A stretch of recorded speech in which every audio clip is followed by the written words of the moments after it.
My full name is Karine Jean-Pierre. I am the White House press secretary for President Joe Biden, and I get to speak on behalf of this president, on behalf of the United States, every single day. It is a privilege and it is an honor. Wow, my parents are two amazing, great humans. I would not be the person that I am today without them, without their sacrifices, without their hard work.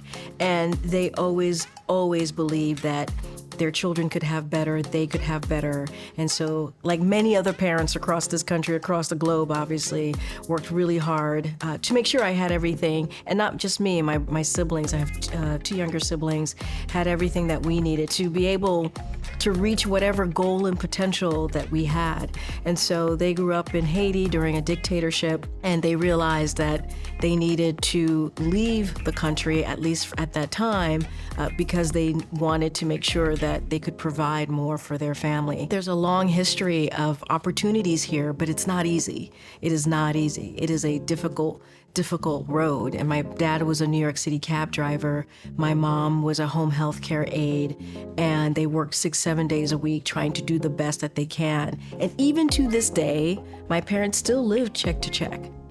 I spent all of my high school, all of my childhood, all of my college years studying to be a doctor, and I decided and I realized it wasn't a path for me, and it was hard because when you're defined by something that you don't define yourself to be, that other people put on you, and you follow that path, at some point you're gonna question it and say, wait a minute, is this what I'm passionate about? Is this what I want to do?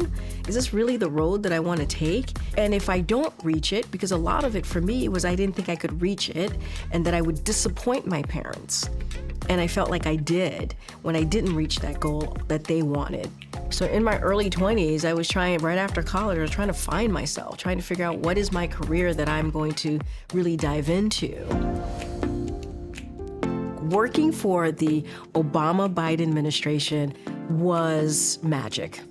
Truly, it was magic. The first Black president, oh my gosh, as a young Black person at the time, it was, you felt bulletproof, right? You felt empowered, especially walking through the White House gates, coming to the campus of the White House, knowing that you are working for the first Black president, you are working for President Obama. It felt so good. The Obama-Biden administration was magical, and now in this administration, the Biden-Harris administration is special. I have a relationship with this President Biden, that I truly adore. I met him when I was working in the Obama-Biden administration when he was then vice president. I got to travel with him a lot.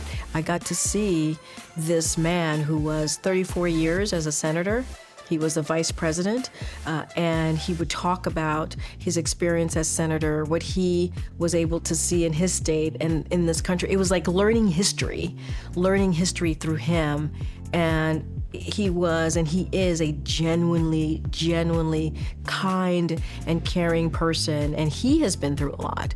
He has seen a lot of loss, and I think that brings the empathy that you see from him. So I have a relationship with him that's familiar, that is respectful, and he chose me to be the voice for him in this administration. It's hard. It is hard. I'm not even gonna sugarcoat it. It is hard.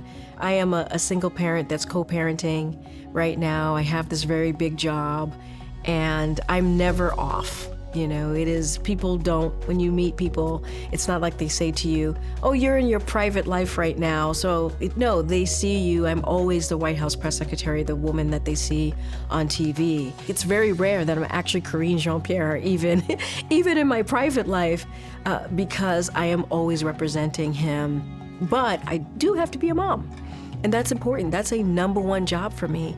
Being a mom, I put my daughter first. If I have to take time in the morning to drop her off at school, if it's picking her up after school, I do that. If it's spending a weekend with her, just her and I, just kind of catching up, I do that. And I want her to know that I'm going to show up for her and be there for her at all times. She's an amazing kid, brilliant kid, and everything I do has her in mind. Everything I do has her in mind. And so it is a juggle.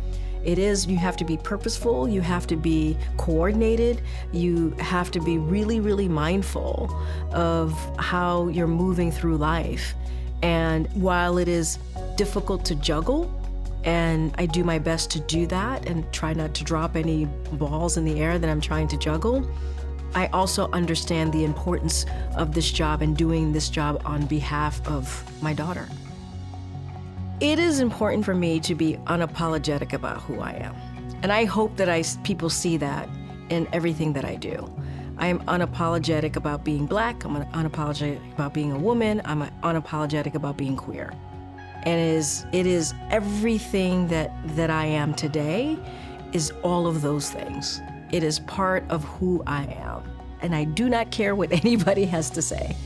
And I do that proudly, and I understand that there are young people out there who are having incredibly difficult times, who are finding themselves and trying to figure out who they are.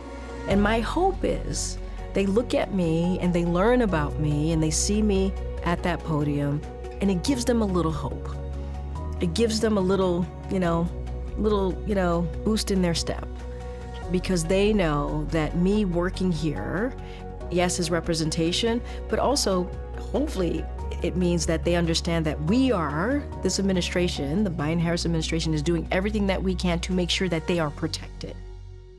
It is amazing to me now where I am out in the streets, whether I'm going grocery shopping, whether I'm just, going for a run or trying to live my life, and I bump into people and I am, lie to you not, where people start crying, they get emotional because of what I represent to them. And it doesn't matter if it's the Black community, it doesn't matter if there's queer community, the immigrant community, or women more broadly. They are incredibly proud of what I represent to them.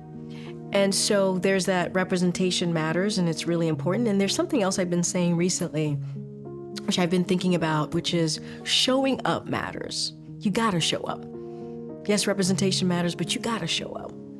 And it is, I feel, just speaking for myself, it is my responsibility to show up in every of those moments that I engage and interact with people. The fact that suicide rates are sky high right now in this community amongst young people more broadly because of what they're going through right now is devastating to hear. It's devastating to hear. That's why we created, for folks who are listening, a hotline 988. If you're having a tough time and you need someone to talk to and there's no one else that you believe that you can speak to, call 988. And there is a special option just for LGBTQ plus people so that they can have an expert who can understand and speak to them and meet them where they are. And it is a sad place that we're in right now. It is. And so I hope that me being in this position, representing, gives them a little bit of hope. We're under attack. And that's why it's even more important to be really present for young people right now, to show them what it could look like just to be out there and live your life. Because I didn't have that. I did not have that. And so hopefully I can be that for others. Look, here's my love letter to young queer youth out there who are having a difficult time and trying to figure out who they are. And I want to say you are exactly who you need to be. That is your superpower. That is your superpower. And there are people here on this side of things who want to protect you and who want to make sure that you know that we have your back. We do. We have your back. You are special, you are amazing, you are wonderful, and we have your back. And I know there's going to be times that are going to be incredibly difficult. I have been there.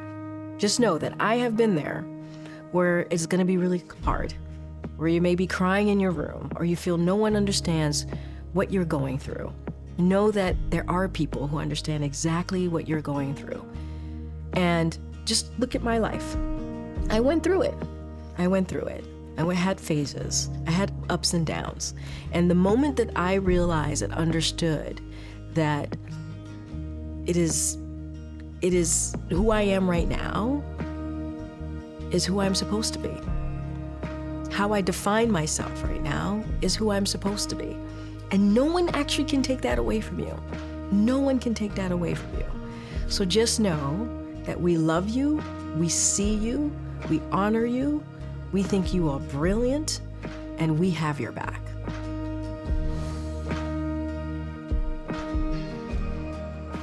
What do I represent with pride? I just hope in my whole being, in the person that I am today, in my unapologetic self, in all the communities that I love and adore and support, that I am representing that, that I stand up there, whether it's on TV, talking to a one-on-one interview with a reporter at the podium, or whatever I'm doing, talking to young people, talking to people at an event, that I bring my whole entire self and I am unapologetic about it. And that's been my really important journey in life. And I'm going to speak my mind. I'm going to be very clear about how I feel about things. I'm going to stick up and lift people up, and I'm going to be unapologetic about it. And so representation in that vein is so important. Representation matters. It matters. It matters. It matters. And even as important is speaking up and speaking out matters.